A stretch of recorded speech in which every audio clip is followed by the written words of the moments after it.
Remaja luar bandar mudah terpengaruh pemikiran ekstrim, terutamanya ekstrim PAS.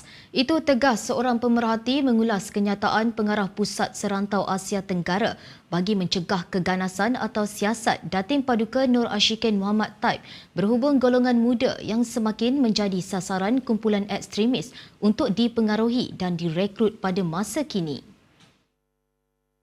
Menurut pemerhati, golongan muda membesar di kawasan luar bandar mudah terpengaruh dengan pemikiran dan gaya hidup yang dianggap lebih konservatif atau ekstrim sekaligus terjebak dengan ekstrim PAS. Tambah pemerhati, keadaan itu berbeza dengan golongan muda yang membesar di kawasan bandar kerana mereka lebih memberi tumpuan kepada kerjaya, gaya hidup moden serta persaingan dalam kehidupan sosial. Berbanding di luar bandar, golongan ini dikatakan lebih mudah terdedah kepada ideologi ekstrim apabila bermulanya benih radikalisasi, hidup mereka kosong, tiada kerja dan tiada arah. Dalam masa sama, pemerhati turut senada dengan kenyataan pengarah siasat berhubung ancaman radikalisasi Timur Tengah dalam kalangan belia, terutamanya pengaruh kumpulan pengganas Islamic State IS yang menyasarkan golongan muda. Sementara itu, Perdana Menteri Datuk Seri Anwar Ibrahim menegaskan semua pihak perlu berwaspada dan sentiasa bersiap siaga bagi memastikan generasi muda tidak terjebak dengan pengaruh ekstremisme atau kegiatan keganasan.